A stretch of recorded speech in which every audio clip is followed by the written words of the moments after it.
From UFOs to psychic powers and government conspiracies, history is riddled with unexplained events.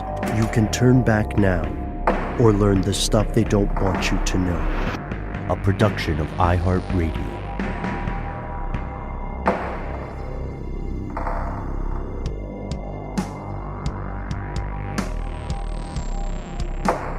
Hello, welcome back to the show. My name is Matt. My name is Noel. Our compatriot Ben is on a very secret mission out in the Pacific somewhere. He won't tell you about it, neither will we, because we'll never learn about it. On a dinghy, maybe? You think he's on a dinghy? A dinghy may be involved. Somehow I feel he's on a vessel of higher technology.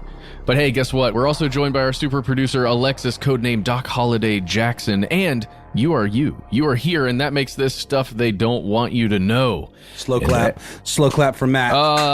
God, that was horrible, Ben. I'm sorry. What are you talking about? Oh, my God, that was epically good, Matt. That's so hard, and Ben does it like it's nothing. Well, it's sort of an incantation, the way he does it, you know what I mean? Like, y'all maybe didn't hear that because Alexis is amazing and can really chop up voices really well. I did that in like 7 takes, 12 takes. That was insane. Okay, behind the curtain. Y'all, we're here. Like we said, you're you, and this is a listener mail episode. That means we get to hear from the best part of this show, which is you. I'm very excited about the things we're going to talk about today. Some things that seem very, very strange in the beginning, but may have a pretty common explanation, but then lead to something a little more sinister. That I don't know who they would be besides bacteria. We'll get to it. Also, look at my shirt. If you're watching the video, I've got a shirt of Mothman on, and I think that character cryptid is going to come into this show in some way or another. My absolute favorite He-Man villain, Mothman. Yeah? No, I mean, I will say when Ben and I years ago went on a road rally trip for making videos for the How Stuff Works channel back in the day, we went to Point Pleasant, which is the kind of hub for sightings of the Mothman. That's where that t-shirt came from. We got it for you there. And they have this bizarre sculpture of the Mothman, and he's got like a 9-pack of abs, sort of like a He-Man action figure, very ripped. It actually kind of reminds me, there is a He-Man character named maybe B-Man or something like that, who's got like big old like eyes, like lensed kind of eyes, and that's what the Mothman looks like too in that sculpture. You heard it here, Mothman, the sexiest of the cryptids, at least in the ab department. I don't know what I'm saying. Oh, he's got good gams too, man. Wearing he's rocking kind of a He-Man type fuzzy loincloth. I mean, it's the whole thing. I could go first since we're already talking about sexy Mothman. If that pleases you. That would be awesome. Yes. You got it, man. This one comes from Ziggy, which is this individual's work nickname. They also led the email by saying that Don't Pont might be another good nickname. Not DuPont. Get it? Don't Pont, as in bad on you, DuPont, for, all your chemicals and whatnot. I get it. I get it too. So let's see. Ziggy brought to us some news of some recent sightings of the sexiest cryptid to ever crypt. And it goes something like this. Just so I could use the code name Don't Pont. I wish I were a DuPont is the subject of the email. Just so I could use the code name Don't Pont. There's the whole story. And here goes the email. Also, something I'm not sure you've talked about, but here in Chicago, there's a Mothman who flies around O'Hare Airport. I didn't really think much about the story until I took a flight recently. I always park out at Economy Lot G and take an airport transit bus into the terminals.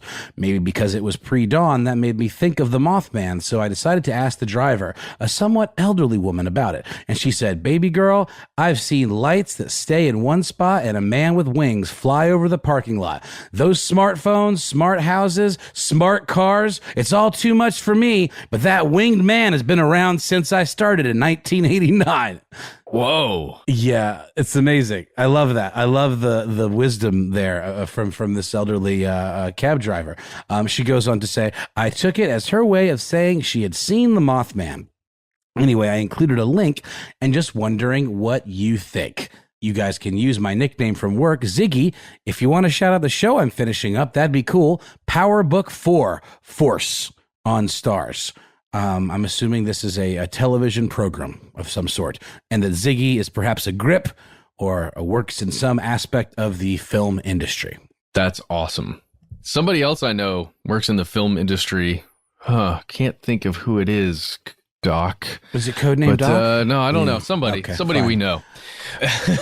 So the article initially is from, let's see, this is like a local news. Oh, it's a local radio station in Lansing, Michigan, 97.5 Now FM. And it's Lake Michigan Mothman. How many sightings reported since 2020? As it turns out, kind of a lot. Much more than I think either of us realize. And the reportings date all the way back to 1957. So, there is remember the film, The Mothman Prophecies? I think Richard Gere might have had something to do with that, but it was this, and I believe, Matt, if I'm not mistaken, wasn't there an X-Files involving the Mothman? There is a lot of those stories have to do with a very specific bridge collapse event. That's right. And That's how, exactly right. Yeah, the Mothman prophesized in some way, or Ingrid Cold was involved in some way. Spoilers, I guess. Sorry. Definitely check out the movie if you get a chance. For sure. I mean, let's see. So we've got on February 21st. So we know that they go back a long, long way. So the question is are there many Mothmen? Is it a single Mothman that's somehow like immortal, or at least has a very, very, very long lifespan? I guess that's not. He'd be quite old at this point, but maybe he's a geriatric Mothman at this point. But there have been quite a few sightings in the Chicagoland area. I love that, by the way, just the idea of Chicagoland. It's always kind of tickled me. But yeah, February 26th of 2020, there was a sighting near O'Hare. A lot of these sightings apparently take place around O'Hare Airport in Chicago. This one involves a woman in West Englewood, Chicago, seeing a, quote, big black bird man from the backyard of her apartment building. And her son supposedly photographed the sighting. I don't know that we have those images, though. But that is one of the reports. And by the way, a lot of this chronology, I highly recommend checking this out. There is a timeline of the Lake Michigan Mothman sightings dating back to 1957 from a website called SingularFortean.com, which appears to be sort of a paranormal and kind of weird science, weird news type site. Very, very cool article. Highly recommend you checking that out. But I'm going to go with the radio station version that I mentioned, which kind of compiles it. And we're talking more about the recent sightings. Next, we have February 26th of 2020. This is another airport sighting. And this was right around the time that airports were really starting to shut down because of the COVID-19 pandemic, which, according to this site here, says gave the Mothman free reign to fly around the O'Hare International Airport. That's what Fortean says. Quote, Chicago paranormal investigator Manuel Navarrete reports a strange flying creature with, quote, membranous wings in the area. All this checks out in terms of like what this cryptid is supposed to have looked like. Yeah, it definitely matches up the conceptual art that you Correct. see all around as well. Correct. Just, people either jotting down what they think they've seen, or people who are just inspired by the Mothman legend or cryptid story, that the wings sound exactly like that. It's really interesting, though, because I think the thing that struck me about this story is the sightings, for many, many, many years were all based in and around Point Pleasant, West Virginia. Exactly. And it's about a 7-hour drive, just depending on which roads you take and how fast you're driving. Well, how far of a flight is it as the Mothman flies? Ooh, I'm not sure what Mach speed the Mothman gets up to, but I imagine that takes a while. They're probably not going 70, right? I would think not. Matt, I got to drop into the chat for you and Doc this incredible image of the sculpture that is in downtown Point Pleasant, right across from the Mothman Museum, which is where that amazing shirt that you're wearing came from. And off mic, Doc Holliday just alerted us to the fact that the Mothman is featured in the video game Fallout 76, which is one that I never got into. It's sort of more of like an open world version of the Fallout universe, and I kind of got a little bored, and I never made it to this part, but it does take place in West Virginia. Look, I don't want to correct you here, Noel. Fallout is in itself as a series an open world, okay? It's more of an MMO That's style. what I meant. That's what I meant, Matt. And I had the same experience with, like, I got the Morrowind extension of Elder Scrolls Online. It was the same thing for me. It's like, I love this game when it's an open world and I go explore, but when it's like this, not like this. Not like this. But here's the thing. Now, it almost feels, and I think this might be the case, that we're talking about two completely separate Mothmen here, because this timeline that the Singular Fortean website lays out, dating back to 1957, is all in and around Illinois. Point Pleasant isn't even mentioned on here once. So I think the Mothman of Point Pleasant, that is the most well-known of the Mothmen, is its own thing, and then this is a separate one. They're calling this one the Lake Michigan Mothman. I don't buy it. I think it's the same. It's the same group, same creatures. They fly from the lake for some reason to where they stay for the most part in West Virginia. I'm joking, of course. And there's no way to prove or disprove that right now. Right? Because we don't have enough evidence that this thing or these creatures, this creature even exists. But my goodness, it is fun to imagine, right? Yeah, no, it totally is. Like, could it be the same species? And there just happens to be, a couple of different areas where they are thriving right now, or somehow survived, however long it took for them to mutate and evolve into whatever this new species is that we've just never seen. Or are people just misidentifying large birds? Because there are a lot of large birds that fly around in those parts. I know eagles are a thing. Hawks are a thing. Those generally aren't that large. But some owls, there are several owl species that I know we've specifically pointed to on this show before as being misidentified as the Mothman. And, we've also mentioned it before on the show how at night, when something huge with wings like that is flying around above you, just how uneasy a feeling that gives you. Mm-hmm. Yeah, and then the Point Pleasant Mothman dates back to a headline in the Point Pleasant Register around the time of World War II that says, "Couples see man-sized bird, creature, something." And that was, a lot of times we know with UFO sightings in certain areas, there's a certain confirmation bias that comes with reporting around something, right? When all of a sudden something becomes a thing, everyone starts looking for that thing. And potentially seeing that thing in other things that maybe do not actually exist or don't align. Yeah. So I do think it's interesting that they are 7 hours apart and they're clearly completely separate. I don't think I was aware of the Lake Michigan Mothman at all. But the Point Pleasant Mothman reports go basically as far back. So to me, I mean, a 7 hour drive is only probably like a 3 hour flight, 2 hour flight, something like that. Again, depends on how fast you're going, man. And I just mean like maybe there's something there. Maybe there's nesting, or maybe it's like a family, or I don't know. I'm not being a jerk. I really am kind of trying to conjecture about what, because it's so many reports that describe something so similar that who knows, maybe there is something to it. I'm with you that it could very well be some of the wildlife that is around there that could be seen as having leathery wings or being in a certain light or a certain lack of light. Your mind does kind of tend to go wild. But if you're into this, you could definitely head over to Point Pleasant, where they have made much more of a tourist destination out of this whole thing.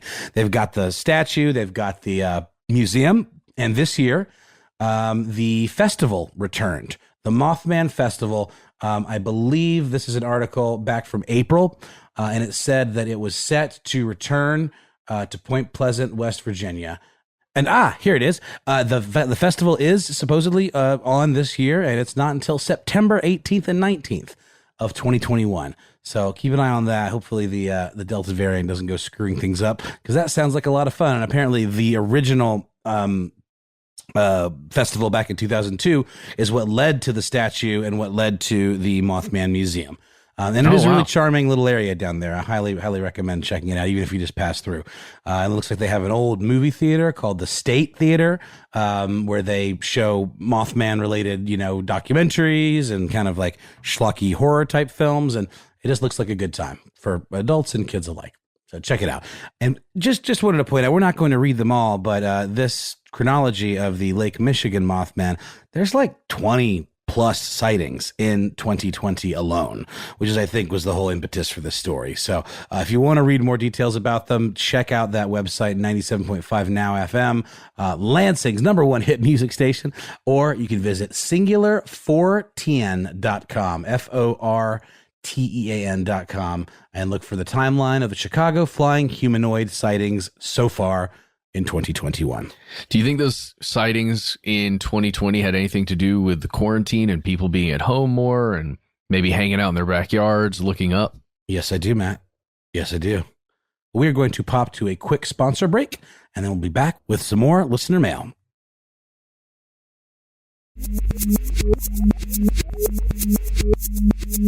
Yes, we are back. And speaking of menacing things flying around, there is a stinking, one of these tiger mosquitoes or whatever they're called, the ones that are striped and hurt really badly. It's in my office right now, and it is flying around me as I'm attempting to record. Do you have a swatter, Matthew? Do you have a swatter? I do not have a swatter. I've got these two hands. Yeah, those are deadlier than any swatter I've ever seen. But you gotta act with precision. Oh man, I just hate that feeling. Oh, and there's one other thing that's been flying around the skies. I didn't even think about this when we were talking about it, Noel. Did you see the reports that the Rocket Man, the jetpack guy, is back in Los Angeles? The Rocketeer? Right at the end of July, there were several reports from pilots saying, hey, there's like somebody, I think it's a jetpack guy flying around again. Because there were reports in 2019. I do remember that guy, yep. And so it's happening again, you guys. The jetpack guy. How long until there are jetpacks everywhere?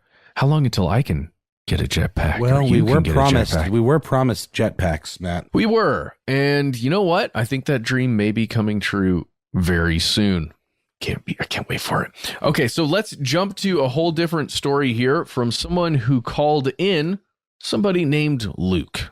Hey, what's up? My name is Luke. I have a bit of a mini story that I wanted to share with y'all. It's about tap water, basically.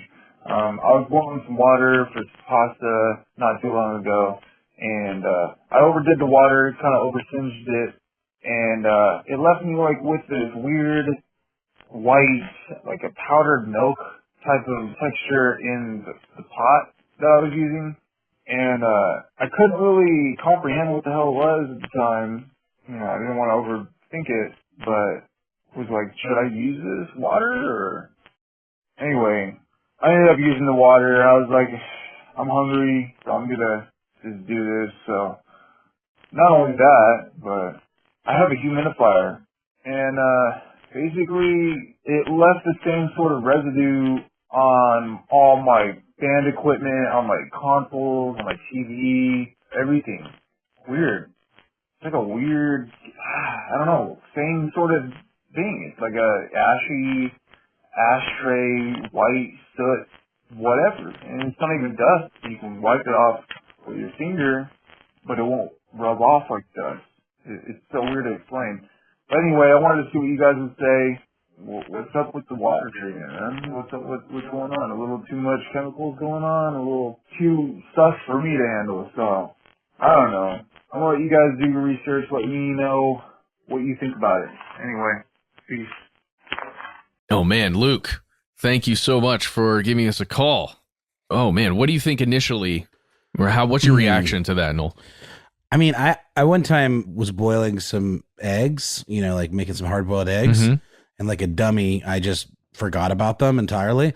And the entire water from the pot evaporated off, leaving just these like weird singed eggs, which obviously I threw away. But in the bottom of the pot, there was kind of like a white chalky residue a little bit. And part of me wonders if that is a product of a non-stick type situation that's getting overheated by direct heat, perhaps, and creating some sort of byproduct. I don't know. I didn't really think about it until Luke's message came through, and it kind of gave me a little aha moment, because I just assumed that it was some product of like the non-stick or the eggs being singed and creating some sort of like ashy substance, but it definitely was something along those lines. Never really thought about the humidifier aspect of it, though. What about you? I mean, I could see how maybe if there was some sort of, fluoridation in the water, obviously we know that's a thing, or other chemicals in the water, that maybe boiling it at a certain temperature could separate some of that out, perhaps. I don't know. I'm not a scientist, but just talking out loud, thinking out loud. No, I love those thoughts because it's many of the same ones that I had when I initially heard this message from Luke. There are a lot of chemicals in the water, especially if you're just thinking about modern practices of cleaning water in some kind of treatment plant that is probably, something that your local area does, your municipality or your county, wherever you live. It doesn't matter where you live, whether in the United States or somewhere else. There's probably a water treatment facility not that far from where you live. And a lot of the processes that they do to clean the water is, includes adding chemicals, not only to make the water cleaner, to get rid of some of the microorganisms that do just live in water, especially because we're recycling the poop water, you guys. Remember that. That's what we're doing. That's what we're drinking. But it's not that bad because we've figured out how to do it pretty dang well and pretty safely. The creepiest stuff comes in when you think about the intentional fluoridation of water. And if you've gone down any conspiracy rabbit holes, you may have gone down that one where you do know that it's a fact that fluoride in one form or another is in much of the water. In some countries, it's banned completely as an additive. In other countries, like the United States, depending on the state, it's just regular old thing. So you may think, well, this is just like extra super fluoride that's going on in my water. I'm going to throw water on this theory. Wow. I'm sorry. In a lot of ways, the biggest one is that this is a very common thing. What you're experiencing, Luke, is very common, and it's not something you necessarily need to worry about, at least from a health perspective. So let's jump to the water that was boiling that ended up having a chalky white residue. There is a thing that occurs when the contents of water, once boiled and just once it's hit by heat for a sustained amount of time, if it begins to evaporate, if that water has a large or a high mineral content, then some of that H2O boils off and you'll just be left with those minerals, especially if it boils all the way down, right? Kind of like your situation, Noel, what you dealt with. But in your case, you had eggs as an extra variable, so you're not really sure what it could be. In Luke's case, it's very likely that it's what would be considered hard water. I was wondering about that. Water that just has a couple of substances in it that is higher in proportion to water that would be considered soft. I'm going to guess maybe calcium. Oh man, you're good at this, Noel. Yes. Calcium is definitely one of the primary things that you're going to be dealing with when you've got hard water. You can go to a website called compoundchem.com, CHEM. It may not be the best source, but they've got a great little infographic where you can learn specifically about this. You're looking at calcium, magnesium, sulfate, and bicarbonate. These are the primary substances that you're going to be dealing with, minerals that end up building up. And you may have heard this term before, which is kind of new to me. I've never really heard it used in this way, but lime scale. Yeah, I've seen reports of it shortened to just scale, even, and it being referred to as a pretty common thing. It can collect in like electric kettles, for example. You can get like residue buildup of this stuff that you'd maybe want to clean over time, but all signs point to it not being particularly harmful in any way. Or let's just say you reuse a tea kettle. That could build your boiling water over and over and over and over again, and then emptying it out. It could build up in that too. But an electric kettle, in particular, because of the method of the heating element that's used. That is correct. Sir. Sorry, is that Billy Madison? I'm not sure what that is. Not sure what that is. I think it might be a little more like the church lady from SNL, Dana Carvey. Yeah, I can't remember what it is. Oh well. I'm going to leave that alone. You know what it is. You've heard it before. I'm sorry. It just came out of my brain. So yes, those are some of the primary ways in which you're going to encounter this in your life. The thing that you should know for it is that you can use certain methods to, quote, soften your water, a lot of the times it has to do with a filtration system of one sort or another that you can apply really anywhere at your water source, whether it's directly as it's coming into your house, whether it's at the tap when you're, opening up to put water through and it's going through that filter, or even a lot of refrigerators and other appliances that use water have some kind of filtration system. A lot of times that'll take care of the situation to get rid of some of the hardness of your water. Let's soften that water up, you guys. But there are other schools of thought that these minerals are actually good to be in your water, and you should be consuming a certain amount of these. There are other studies that show if you overconsume these minerals, it could be potentially bad for you.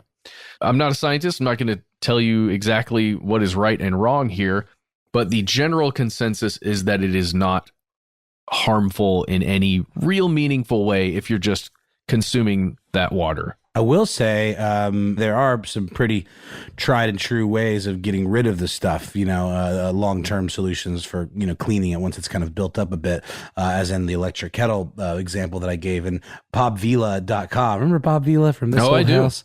Such a handy guy. He says fill the kettle halfway up with a solution of equal parts cold water and white vinegar, which is a natural descaling agent. You can also use citric acid. And then you want to add the juice of one fresh lemon or a lime, top it off with enough cold water to reach the halfway point of the kettle, and let it boil. Once the water is boiling, you turn it off, and then you kind of let it sit for about 30 minutes to an hour, and then give it a rinse, and you should be good to go. You might have to do it a couple times if you have a significant buildup of the stuff. Oh, for sure. For sure. And you could do that to your faucets, to anywhere where you find this lime scale stuff. Hey, this is the kind of thing that, I bet our parents knew, really well how to take care of it and what to do about it. And you could get I remember specific products called, Lime Away or Lime something. It's just until you have to pretend to be an adult and live alone in your own place, you just kind of forget it all. That's at least my situation. Maybe you have a different situation. No, I didn't learn how to wash dishes until I was, in college. I will say this is something that you'll definitely see around shower heads that have not been cleaned for a while, and it can actually look a little bit greenish too. It can, over time, it can get kind of like a green.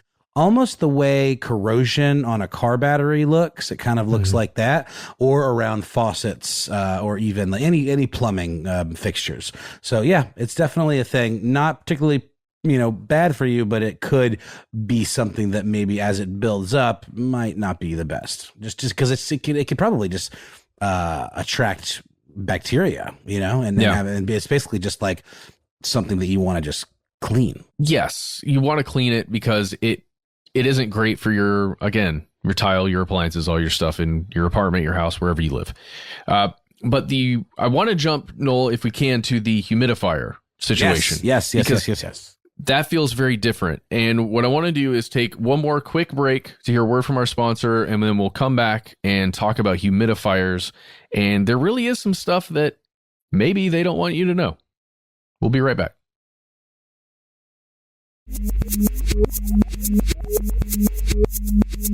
And we've returned. Hope that ad was not for a humidifier company. If it was, well, this is going to be hilarious. The part of Luke's message where he says he's got a humidifier in his room or somewhere in his house. He's got a lot of equipment and stuff in that room. And when he lets his humidifier run, after a while, there's this same white residue on all his stuff, even his drums. And that is a crime. Okay? Agreed. And I can only imagine what it's doing to his PlayStation or Xbox or 3DO, whatever he's got, whatever console he's using. It's weird to think that water inside a vessel, like, the pot that we were using to boil the water for the pasta, the water boils all the way down, goes up in steam, and then that residue, because it's heavier, they're minerals, they collect at the bottom. I can imagine that. I can visualize that. I understand, at least through physics, why it would do that. What I didn't understand is that the process of the humidifier, it does kind of the same thing.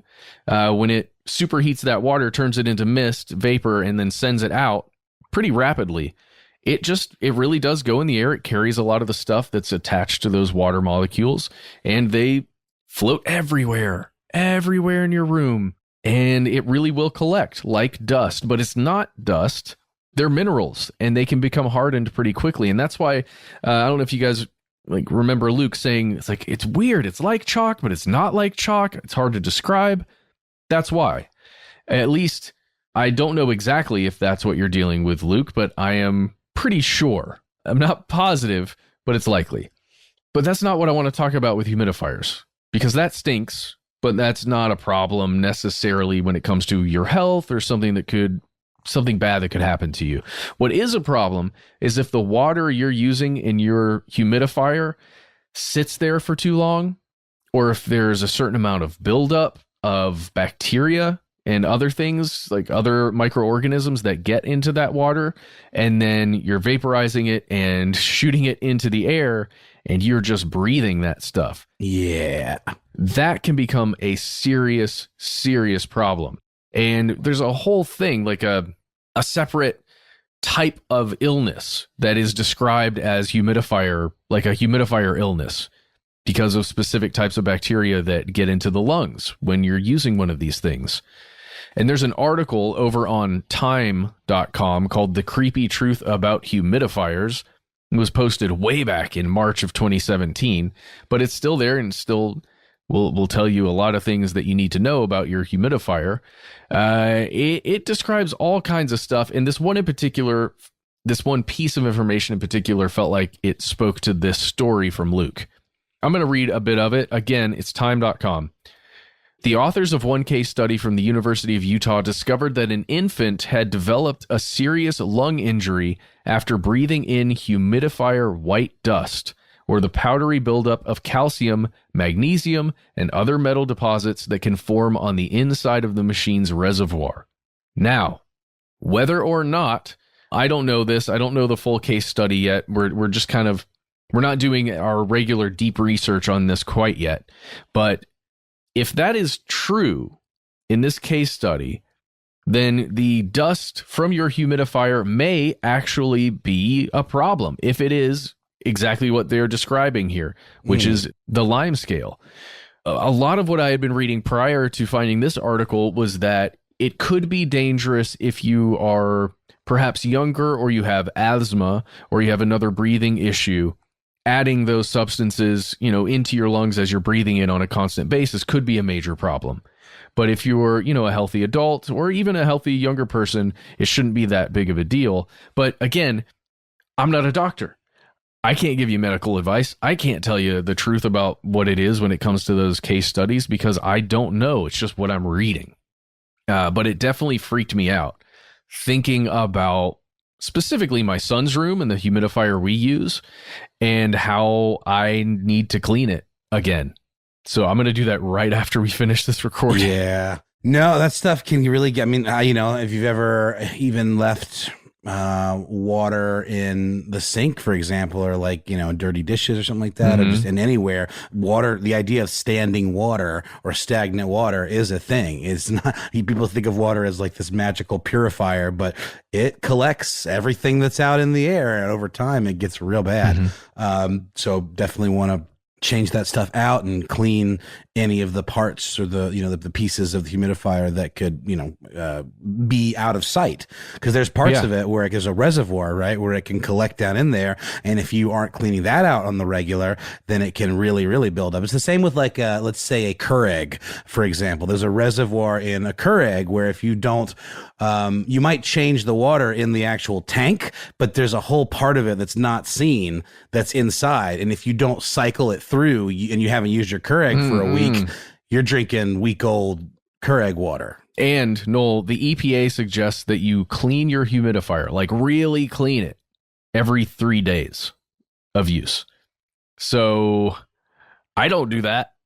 Does anybody out there clean their humidifier every 3 days? Is that like flossing every day, or some other thing that I'm supposed to do that I just end up not doing? Yeah. Oh God. Yeah, I don't know about any of that stuff, man. I'm not the best shining example of daily rituals of that kind. Well, it's really freaky. It's really freaky to me because I grew up with the humidifier as a kid. I have memories of it as a child, and I did have upper respiratory problems. And I think the humidifier was like a way to help fix some of those problems. But knowing some of what I've been reading, it may have been the cause of others. So you're like fixing one, causing three more, kind of like any prescription drug out there. Cough, cough. Wheeze, wheeze. And the other thing, there's an investigation according to this Time article from an outbreak in 2011 in Korea, that there were actually these specific humidifier disinfectants that were being used to clean the water before it gets vaporized. And those chemicals that were being used were actually the culprit for a secondary infection outbreak. Yikes.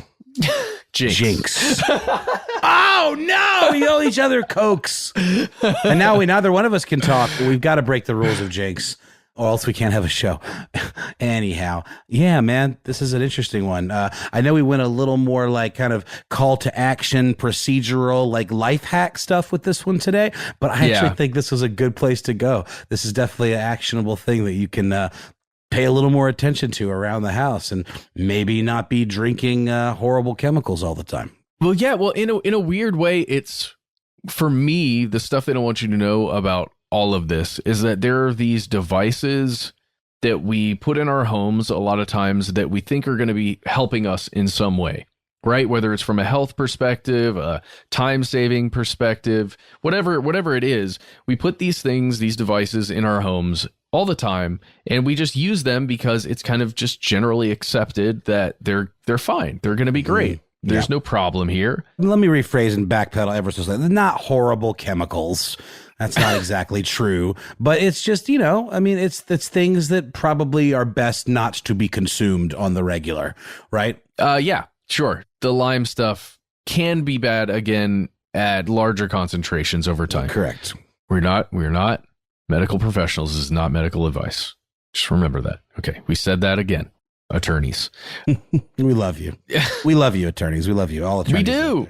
Especially Holly. She's the best. Ben did pick out a story that we're not going to go into today that I cannot wait for him to return and tell us all about it. Mm-hmm, same. I don't even want to spoil what it is.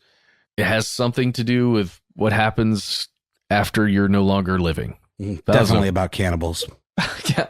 No. Yeah, but it's dark and it's real and it's weird. It's weirder than I even expected when I read the log line of what Ben wrote. So I can't wait for that. Yeah, and we will have that one, I'm sure, lickety split when Ben gets back from his dinghy adventures in the South Pacific. Yes. And I want to do one last thing before we leave here. And it's weird and it's kind of different. I don't want to give you any information further than what our caller gives us. I don't know. It's weird. I kind of want us all to go down a little bit of a rabbit hole before hopefully we turn this into a full episode. Because I think it's going to be worth it. We'll find out. But I want everybody to listen to it and then maybe send us your thoughts. Does that make sense? Okay, let's play this one last one, Noel. Hello, members and conspiracy realists that run stuff they don't want you to know. I would like you to cover a subject that you have not covered and that you probably have not heard of, but I guarantee it will be interesting to you and everyone who's listening because it ties in directly with Microsoft and Google and everything that we use today. The company's name I want you to investigate is Control Data, based out of Minnesota in the late 70s and early 80s, and it is where my father worked as a computer programmer and was unfortunately promoted to manager. I will let you discover the rest, but let's just say my father had a huge part in the way that the world works now, which is part of the stuff that they don't want you to know. You can call me anonymous for this one, gentlemen. Love you all. Peace be with you. First of all, the cadence of that man's voice put me in a trance. It did. Yeah, I know, and it sounds so sinister, right? I'm into it. I'll just let everybody know. I'll give you this hint. It's Computer Data Corporation, and it has to do with supercomputers from when computing was a very early technology. We're talking punch cards and stuff, but they continued for a long time. And there's some weird stuff that happened. Companies coming and going, being bought and sold, morphing, turning into other things. I can't wait to talk about this, and we'd love to hear what you think. So, go down the rabbit hole. We'll be doing the same thing, and, maybe we'll meet up for an episode sometime. And hey, if you've had a Mothman sighting, like any of the dozens that we saw for today's story, we only read like 3 or 4 of them, but there were quite a few more from this year, or last year rather, alone, or since last year. Let us know. It seems to be a pretty common occurrence around Chicago O'Hare International Airport. We'd love to hear your stories. You can write to us on the internet. That's right. You can find us on Twitter, Facebook, YouTube, where we are Conspiracy Stuff. On Instagram, we are Conspiracy Stuff Show. What else can you find? We're on all the apps, all the players, from Apple to iHeart to Stitcher. You can find this. Hopefully you're listening to it in one of those places, but you can also share it with your friends that maybe don't use the same one that you're using. Spotify is in there too. It's in the mix. It's in the mix. And hey, while you're on there listening to podcasts, why don't you just leave us a nice review on Apple Podcasts, since that is still kind of the king of the jungle as far as podcasts are concerned. We love reading feedback, especially positive feedback. So, be nice. We're very sensitive people. Also, it helps people discover the show and helps the show rank on the old Apple podcast charts. Correct. We're sensitive people. I don't know how the melody of that goes. With so much to give. We just give and we give and we just give. Okay. And then we give some more. Hey, and we also have a phone number. You could call us like our 2 listeners, Anon and Luke, who called in today. Our number is 1-833-STDWYTK. When you call in, you've got 3 minutes after you hear the dulcet tones of Benjamin Bolin. Well, at that point, if you go over 3 minutes, it's just going to cut off. So please stay within that time frame. Say whatever you want, anything at all. If you've got a personal message, leave it for right at the end. That's very helpful for us as we put it on the air. And if you've got more to say than you can fit into that 3 minutes, we highly recommend you send us a good old-fashioned email, where we are conspiracy@iheartradio.com.